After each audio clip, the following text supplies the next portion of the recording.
Exemple de récit. Dans un petit village isolé d'Afrique, niché entre des collines vallonnées et des champs verdoyants, vivait un homme nommé Kofi. Kofi n'était pas un homme ordinaire, il était aveugle. Pourtant, son aveuglement ne diminuait pas sa présence dans le village, ni le respect qu'il inspirait aux villageois. Malgré sa cécité, Kofi avait une capacité étrange à se déplacer dans le village comme s'il pouvait voir.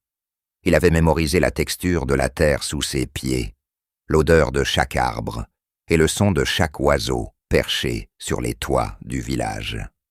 Ses autres sens étaient devenus si affûtés qu'il pouvait identifier une personne au son de ses pas bien avant qu'elle ne le salue.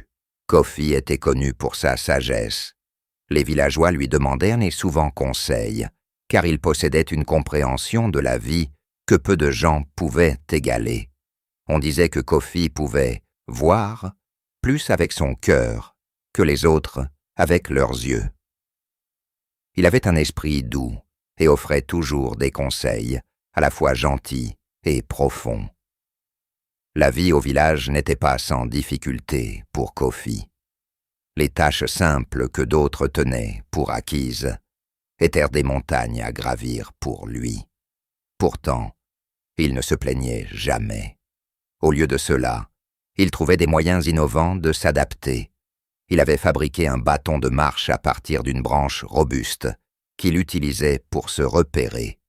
Grâce à lui, il pouvait faire la différence entre le chemin lisse menant à la rivière et le sentier rocailleux qui menait au marché.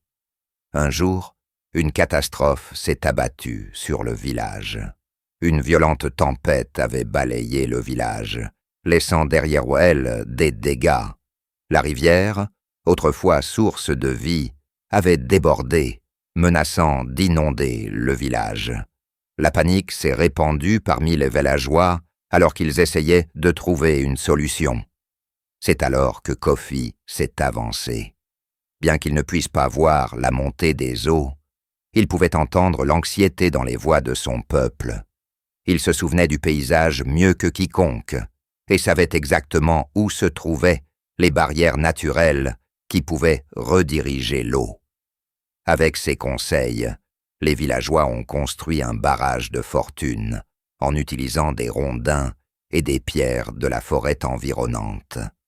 Alors que les villageois travaillaient sans relâche, suivant les instructions de Kofi, l'eau commença à se retirer. Le village fut sauvé.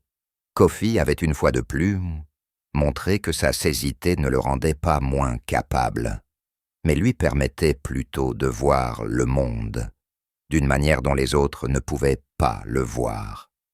L'histoire de Kofi est devenue une légende dans le village, un témoignage de la force de l'esprit humain.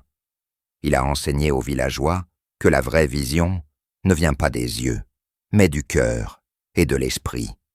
La vie de Kofi a rappelé que même face à une grande adversité, on peut s'élever et devenir un phare d'espoir et de résilience pour les autres. En fin de compte, Kofi était plus qu'un simple aveugle dans le village. Il était un leader, un enseignant et un symbole de l'esprit humain durable.